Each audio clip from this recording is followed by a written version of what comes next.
السلام علیکم۔ امید ہے کہ آپ سب خیریت سے ہوں گے اور اللہ ہم سب کو اپنے حفظ و امان میں رکھے، آمین۔ بہلول دانا کے 3 ایسے سوال جس کی وجہ سے حضرت جنید بغدادی رحمۃ اللہ علیہ کی آنکھوں میں آنسو آ گئے۔ ایک دفعہ حضرت جنید بغدادی اپنے مریدوں کے ساتھ کہیں جا رہے تھے۔ آپ نے پوچھا، بہلول دانا کہاں رہتے ہیں؟ لوگوں نے بتایا کہ وہ تو ایک دیوانہ ہیں، آپ ان سے کیوں ملنا چاہتے ہیں؟ حضرت جنید بغدادی رحمۃ اللہ علیہ نے فرمایا، مجھے اسی دیوانے سے کام ہے۔ آپ جب بہلول دانا کے پاس پہنچے تو وہ صحرا میں ایک ریت کے ٹیلے پر بیٹھے کچھ گنگنا رہے تھے۔ حضرت جنید نے سلام کیا اور قریب بیٹھ گئے۔ بہلول دانا نے پوچھا، تم کون ہو؟ آپ نے بڑے ادب سے جواب دیا، میں جنید بغدادی ہوں۔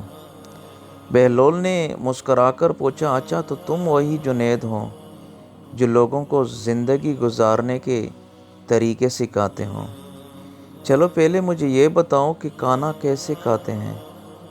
حضرت جنید نے بڑے عالمانہ انداز میں جواب دیا، پہلے بسم اللہ پڑھتا ہوں، پھر اپنے سامنے سے کھاتا ہوں، لقمہ چھوٹا لیتا ہوں، اسے اچھی طرح چباتا ہوں اور فارغ ہو کر اللہ کا شکر ادا کرتا ہوں۔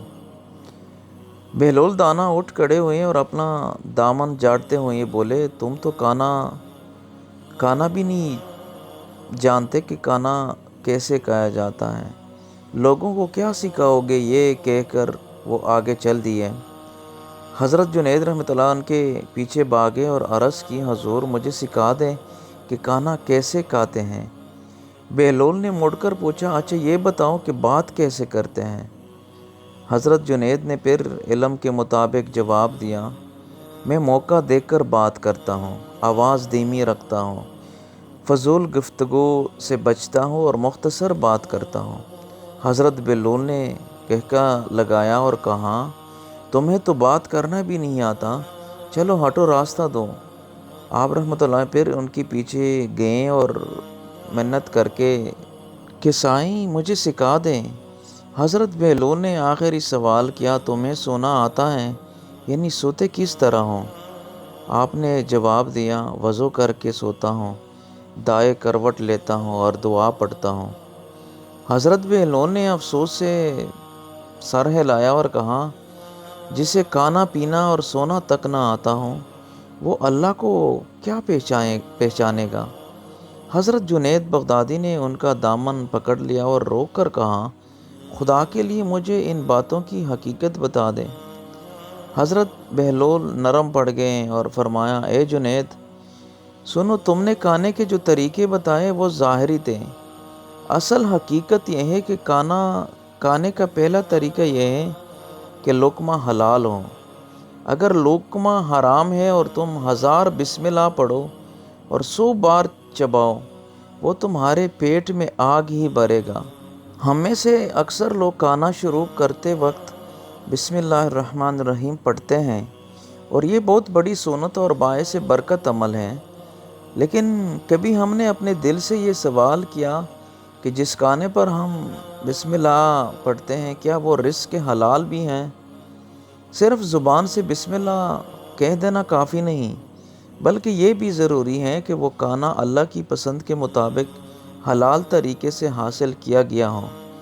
اگر مال رشوت، سود، چوری، دھوکے، ناپ تول میں کمی، جھوٹ یا کسی اور ناجائز ذریعے سے کمایا گیا ہو تو اس پر بسم اللہ پڑھ لینے سے وہ حلال نہیں ہو جاتا۔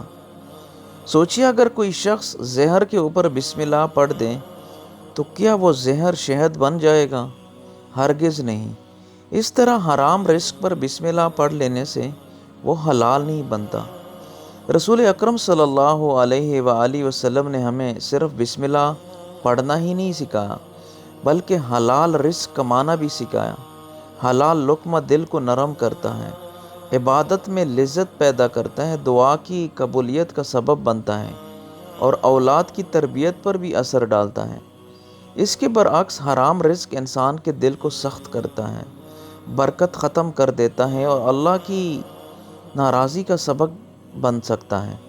آج ہمیں خود سے یہ سوال پوچھنا چاہیے، کیا میری کمائی حلال ہے؟ کیا میرے بچوں کے منہ میں جانے والا ہر لقمہ پاک ہے؟ کیا میں صرف بسم اللہ پڑھنے پر مطمئن ہوں یا حلال رزق کی بھی فکر کرتا ہوں؟ یاد رکھیں، اللہ تعالیٰ پاک ہیں اور صرف پاک چیز ہی قبول فرماتا ہے۔ اس لیے کوشش کریں کہ ہماری کمائی بھی حلال ہو، ہمارا کھانا بھی حلال ہو، اور پھر ہم اللہ کا نام لے کر شکر کے ساتھ کھائیں۔ یہی وہ رزق ہے جس میں دنیا کی برکت اور آخرت کی کامیابی دونوں پوشیدہ ہیں۔ اللہ تعالیٰ ہمیں ہمیشہ حلال اور پاکیزہ رزق عطا فرمائے، حرام سے بچنے کی توفیق دے اور ہمارے گھروں، ہماری اولاد اور ہمارے زندگیوں میں حلال رزق کی برکتیں نازل فرمائیں، آمین۔ دوسری سوال کا جواب کہ بات کرنے کا طریقہ یہ ہے کہ تمہاری بات سے کسی کا دل نہ دھوکے۔ اگر تمہاری گفتگو سے کسی کی دل آزاری ہو رہی ہے تو تم چاہے کتنا ہی میٹھا اور دھیما بولو، وہ سب فضول ہیں۔ یعنی بہت سے لوگ سمجھتے ہیں کہ اگر آواز دھیمی ہو تو یہی اچھے اخلاق ہیں، لیکن اسلام صرف نرم آواز کا نہیں بلکہ دل نہ دکھانے والی گفتگو کا درس دیتا ہے۔ ایسا بھی ہوتا ہے کہ انسان نہایت نرمی سے بات کرتا ہے مگر اس کے الفاظ سامنے والے کے دل پر تیر بن کر لگتے ہیں۔ وہ مسکرا کر ایسی بات کہہ دیتا ہے جو برسوں تک کسی کے دل میں زخم چھوڑ جاتی ہے۔ یاد رکھے، زبان سے نکلے ہوئے الفاظ واپس نہیں آتے۔ ایک سخت جملہ کسی کا اعتماد، خوشی اور رشتہ سب کچھ توڑ سکتا ہے۔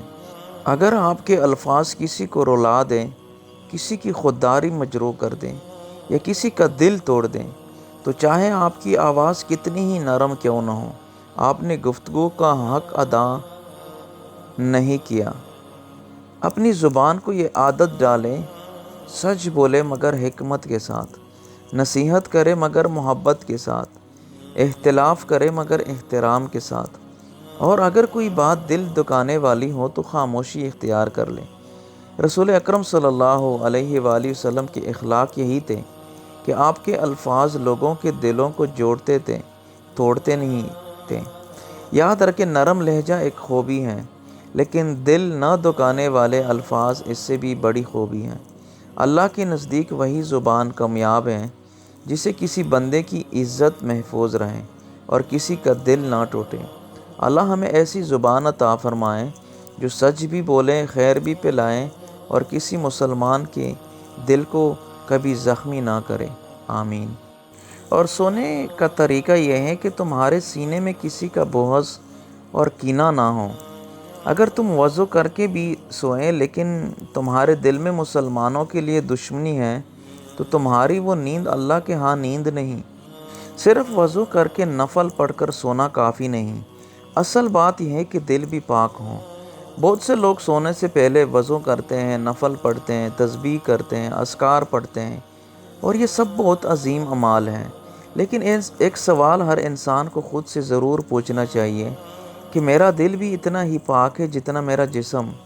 اگر دل میں کسی مسلمان کے لیے حسد، کینہ، بغض، نفرت یا انتقام کی آگ جل رہی ہو تو عبادت کی روح متاثر ہو جاتی ہے۔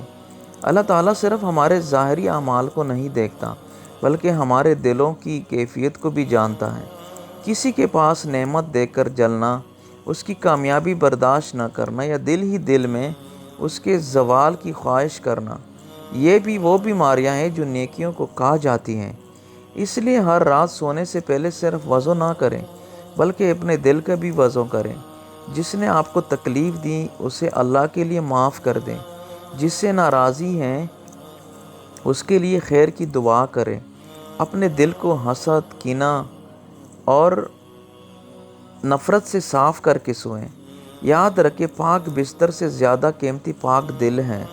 ایسا دل اللہ کو محبوب ہے، اور اسی دل کے ساتھ کی گئی عبادت انسان کو اللہ کے قریب لے جاتی ہے۔